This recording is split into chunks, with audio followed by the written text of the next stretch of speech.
Halo teman-teman, selamat datang lagi di channel saya di Rima Borneo. Apa kabar semuanya? Semoga kalian dalam kondisi yang baik-baik saja. Kali ini saya akan membahas seputar pertanyaan kalian juga yang sering kalian tanyakan di kolom komentar, bahwa bagaimana cara menangani tanaman ketika di musim hujan. Jadi begini teman-teman, tanaman air, tanaman, makhluk hidup sama air itu kan sangat berhubungan erat ya teman-teman ya. Namun memang benar ketika musim hujan itu justru banyak masalah yang muncul.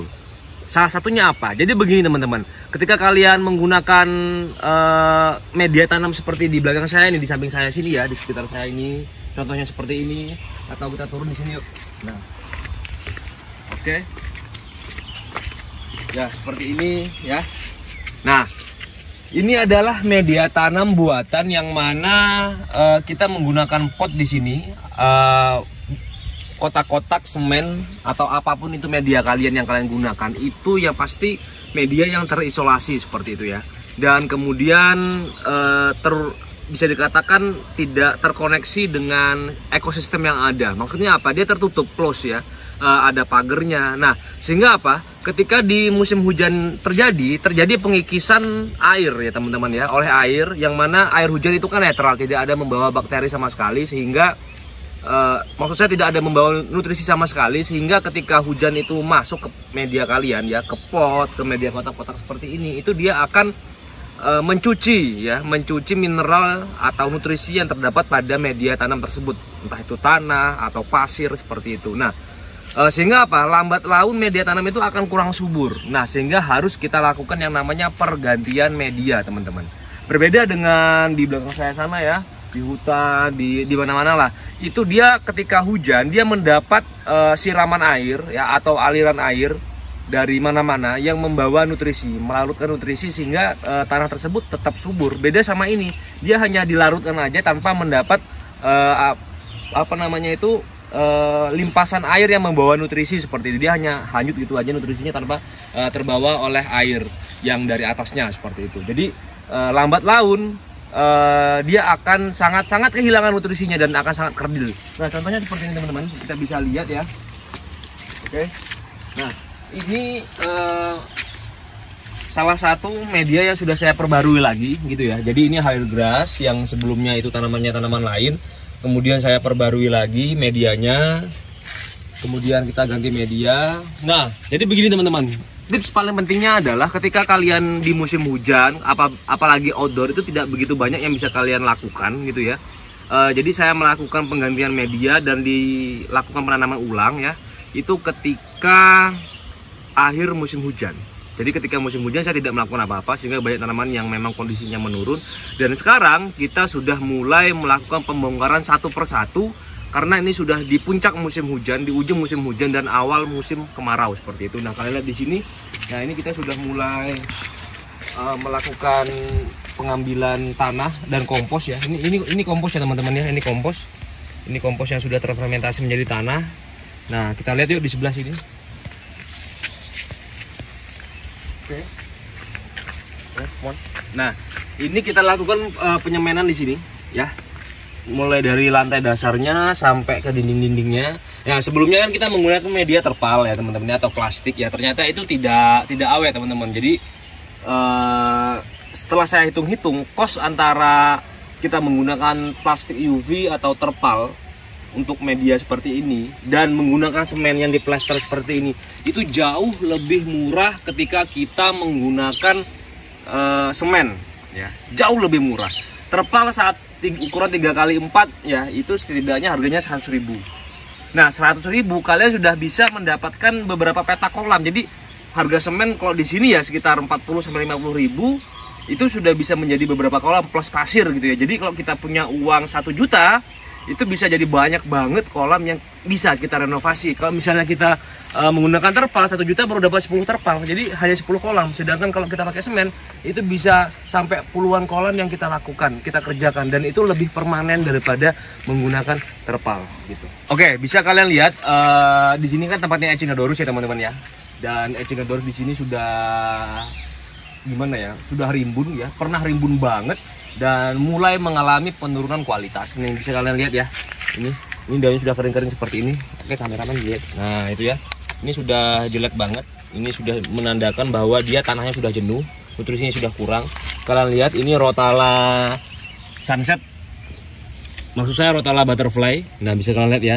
Ini dia kecil-kecil banget nih. Nah, ini menandakan bahwa nutrisinya sudah habis. Jadi harus kita ganti media kayak gitu.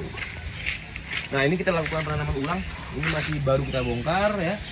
Nah, ini kita lakukan penanaman ulang di sini. Kita lakukan pembibitan ya. Ini anakan eci red spesial ya teman-teman ya. Nah, ini komposnya masih belum begitu terfermentasi ya. Harusnya didiamin dulu, tapi karena kita sudah nggak ada waktu, kita biarin aja. Cuma minusnya ya dia selama 1 bulan itu akan kritis seperti itu, tumbuhnya nggak akan bagus. Nah, untuk media yang sudah terfermentasi dengan baik seperti ini kalian lihat. Nah, bandingin sama tadi, ini kan dia sudah lebih jernih airnya, tidak berbau juga ya. Nah, ini dia sudah terfermentasi dengan baik, tidak ada lagi pembusukan di sini. Nah, ini dia sudah bagus untuk ditanami. Ya, kalau sudah ditumbuhi rumput ya Oke, teman-teman. Jadi di kondisi musim hujan itu sebenarnya kondisi yang paling sangat buruk lah ya untuk farm seperti ini, terutama untuk tanaman akuatik ya. Dan karena kalian tahu sendiri medianya itu kan kita buat seperti ini. Kecuali kalian yang nanam di sawah ya, yang airnya mengalir terus menerus, itu dapat suplai nutrisi terus menerus mau musim hujan kayak musim kemarau. Tapi kalau di media kayak gini kan dia mengalami pencucian nutrisi, pencucian tanah oleh air kayak gitu, dan tidak mendapatkan pasokan lagi. Nah, kalian lihat ini ya, ini sudah bocor nih, ininya sudah bocor. Nah, ketika udah bocor kayak gini, makin cepat dia untuk mengalami degradasi nutrisi. Nah, bisa kalian lihat tuh, banyak yang coklat-coklat, eci pun nggak tumbuh bagus di sini ya. Karena apa ya? Karena itu nutrisinya kurang dan ininya bocor. Gitu. Kalau misalnya ininya tidak bocor ya. Medianya ini nggak bocor parah gitu ya, air yang ada itu hanya menguap saja, kering, nutrisinya tetap di situ.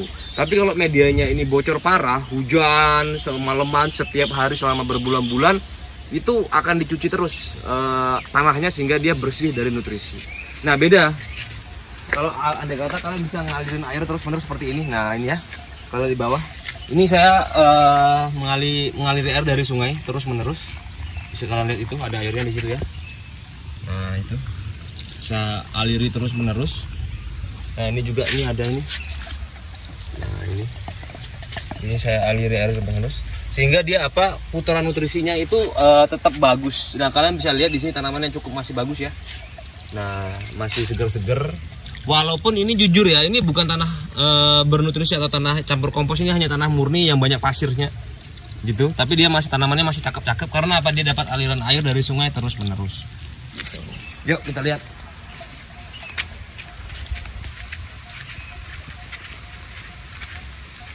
Nah, ini juga Limnophylla saxiflora yang kita renovasi, baru kita tanam ya. Nah, ini kondisi baru tanam, masih jelek-jelek ya, masih belum begitu bagus. Ini kompos baru.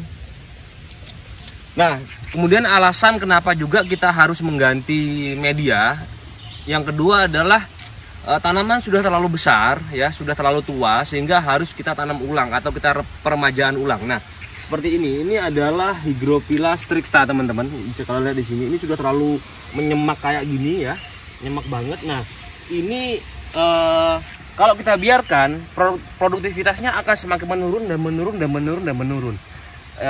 Dalam benak kita mungkin sayang banyak kayak gini, ini kita bongkar gitu. Tapi kalau tidak kita lakukan itu, dia akan produktivitasnya menurun, kesuburannya menurun, kualitasnya jelek.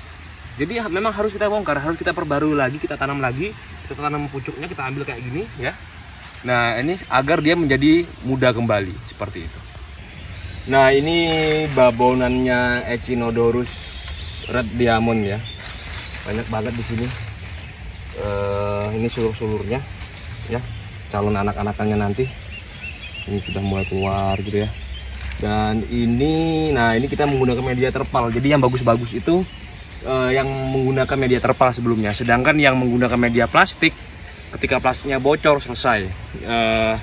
Tanahnya kering, ketika tanahnya itu banyak bahan organiknya atau kompos, keringnya lebih cepat dan tanaman stres gitu.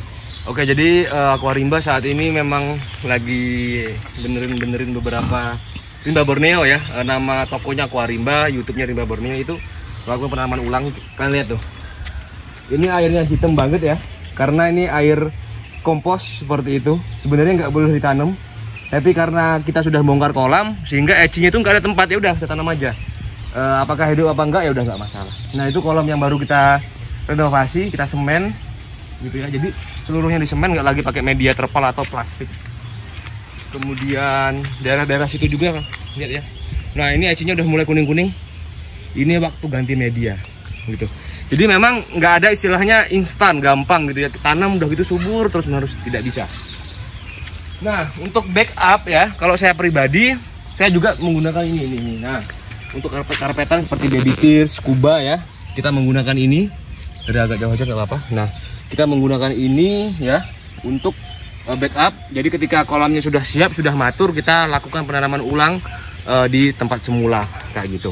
Oke, yuk ikut saya ke greenhouse. Ini adminnya Aquarimba nih. Nah kalau kalian chatting yang bales ini mbaknya ini, cantik nggak? Oke,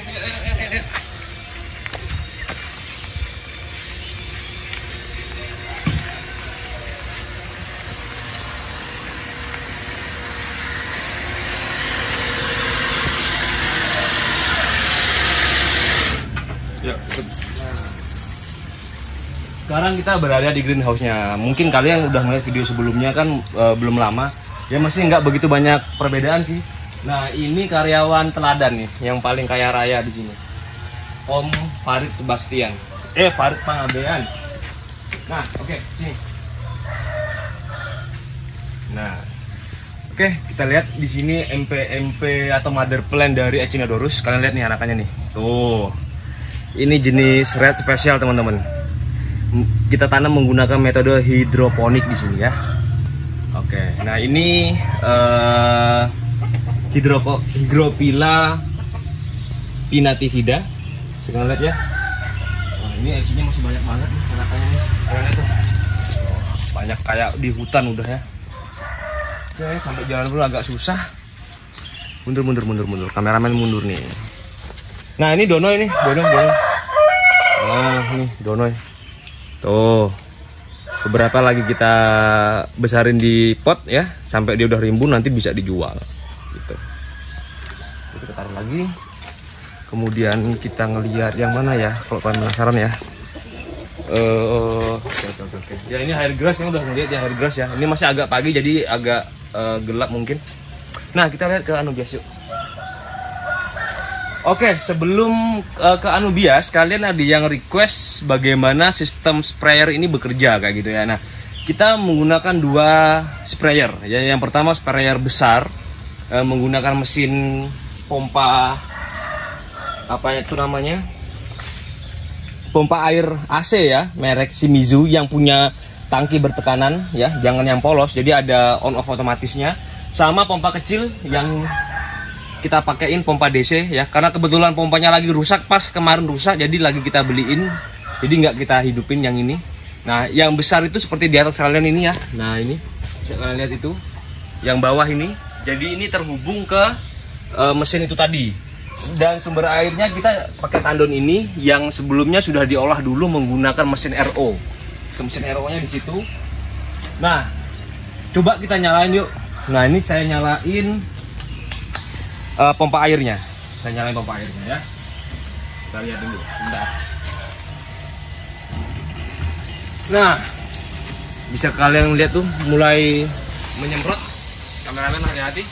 Tapi nggak apa-apa sih, hati air. Kalau cuma cipratan aja. Nah, oke, sudah mulai menyemprot ya. Saya lihat di sini di bawah juga. Oke, menyemprotnya seperti itu.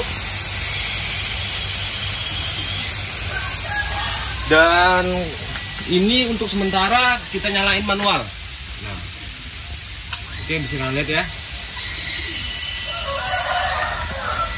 Untuk yang sistem pakai pompa air itu kita nyalakan manual, kecuali yang pompa DC itu kita timer. Tapi karena pompa DC-nya lagi rusak, sekarang kita lakukan penyemprotan manual menggunakan pompa Shimizu yang pompa AC seperti itu.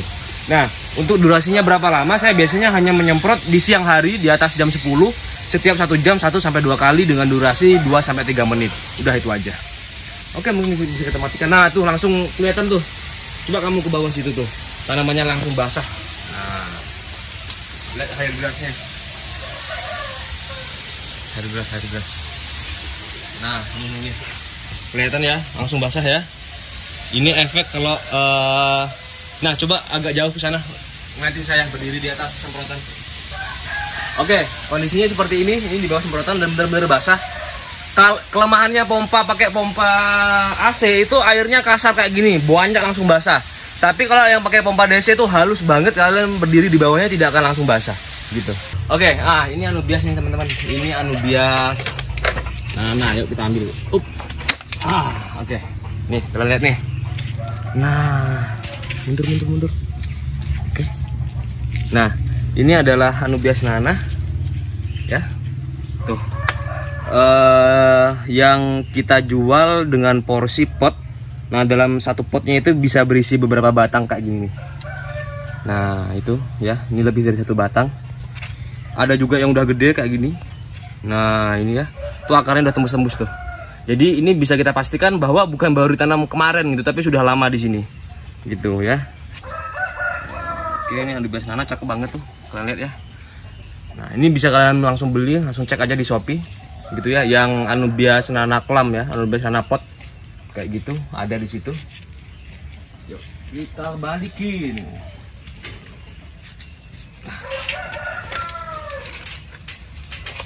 Oke, kita lihat lagi anubiasnya. Yang mana nih? Kita ambil nih yang cakep nih. Ayo kita lihat di sini. Kita lihat ke sini. Nah, ini kita lihat nih. Cakep nggak teman-teman? Cakep dong. Tuh, akarnya udah tembus-tembus tuh. Nah, itu kemudian apa ya? Nih, pernah di sini, Nah, ini anubias broadleaf yang ukuran kecil ya, anubias broadleaf yang ukuran kecil. Sebenarnya kita juga punya ini anubias petit ya, nih petit. Ini petit. Ya. Ini petit. Nah, bisa kalian lihat ya, ini anubias petit. Oke. Cuman ini belum kita redikan ya, belum kita redikan karena kita masih nyetak beberapa. Karena kalau diredikan percuma cuma beberapa tok ya. Tapi ya mungkin dalam waktu dekat lah kita redikan anubias petit yang klam seperti ini. Bisa kalian lihat ya, ini satu pot. Nah gitu, jadi yang kondisi daun daratnya ini juga udah lama banget di sini, gitu. Tuh bisa kalian lihat tuh, anubias petitnya cukup banyak ya, yang di sini. Nah ini masih pengadaptasian dari air teman-teman, dari kondisi daun air saya daratin, dia masih kering-kering, coklat-coklat kayak gitu. Tapi nggak usah khawatir, nggak apa-apa itu. Dia adaptasi ke darat. Oke, nah untuk induk-indukannya kita punya di sini nih anubias golden nih. Nah banyak ya. Terus itu anubias barteri yang di sini. Nah itu anubias barteri. Oke. Kemudian ini sebenarnya masih banyak ya teman-teman ya, kalau kalian lihat ya. Di bawah-bawah sini ini semua anakan-anakan yang belum sempat saya potin gitu ya, karena banyak juga yang beli itu dia nggak pakai pot, temen langsung aja beli gitu, nggak usah pakai pot. Nah ini sebenarnya kalau kalian nggak percaya anubias ini udah tumbuh lama, itu kalian bisa ngelihat dari akarnya ya. Nih aku cabut satu nih ya. Nah kalian lihat nih, ini sudah mengunci di pasirnya. Ini menandakan bahwa anubias ini sudah hidup lama di sini. Tuh akarnya bersih ya teman-teman ya. Nah untuk melihat anubias itu sehat apa enggak itu dari akarnya. Kalau akarnya putih-putih kayak gini berarti dia bersih, sehat ya teman-teman ya. Nah ini kalau ada anakan kayak gini nih, biasanya aku langsung tak potel. Nah kayak gini. Nah ini langsung saya taruh di sebelahnya. Saya tanam di sini ya. Oke. Nah ini kita tanam lagi ya. Gitu, jadi terus menerus ya, hampir tiap minggu saya lakukan yang namanya itu penanaman anubias, pemisahan anubias ya, walaupun masih skala kecil ya, nggak sebanyak master-master yang ada di luar sana, cuman ya beginilah proses pembudidayaan anubias. Bahkan pinto juga bisa loh teman-teman. Nah kalian lihat nih yang putih-putih ini, nah ini anubias pinto ya, ini anubias pinto juga bisa didaratin, dan menurut saya lebih cepat ya tumbuhnya yang darat. Jadi semua tanaman anubias itu bisa didaratin apapun jenisnya dan cukup gampang. Nah Mungkin kalian belum tak liatin kondisi Anubias Petit yang masih darat ya teman-teman ya. Yang selama ini kan tak kasih tahu Anubias Petit yang masih kondisi air ya di dalam aquascape. Nah yang darat yuk kita lihat yuk. Nih, ini Anubias Petit darat teman-teman, bisa kalian lihat ya. Nah ini semuanya Anubias Petit. Nah ini juga kalian lihat di kolam yang sebelah sini. Ini yang kecil-kecil ini Anubias Petit semua. Dia memang Anubias kerdil. Jauh, dari jauh aja nggak apa-apa. Nah oke, nah ini bisa deketin yang ini. Nah ini. Oke. Nah ini Anubias Petit. Nih bisa kalian lihat ya. Nih. Nah ini Anubias Pinto. Nah ini baru saya airin. Maksud saya baru saya daratin Anubias Pintonya. Jadi masih semi darat seperti itu. Ini baru 4 harian lah saya daratin. Jadi kalau memang dia tempatnya teduh, kelembapannya terjaga, jadi dia nggak akan layu kok, nggak akan melting. Kecuali tadi yang Anubias Petit itu ya, di situ agak panas, kelembapannya kurang sehingga dia biasanya daunnya kering dulu, baru dia menumbuhkan daun baru. Tapi kalau misalnya dia itu kelembapannya cukup, cahayanya tidak berlebih, dia tidak akan melalui proses melting atau kering. Oke teman-teman, mungkin itu yang bisa saya sampaikan kali ini ya. Informasinya adalah yang harus kalian tangkap. Untuk melakukan penanaman itu tidak semudah yang kalian bayangkan, tidak semudah seperti teori yang ada di YouTube. Kalian harus terjun langsung dan memahami itu secara utuh. Jangan lakukan objek atau sebuah pekerjaan itu sebagai ladang mencari uang atau pencetak uang. Tapi cintailah itu, pahami itu, dan uang itu adalah bonus atas apa yang sudah kamu kerjakan dengan totalitas. Sampai jumpa.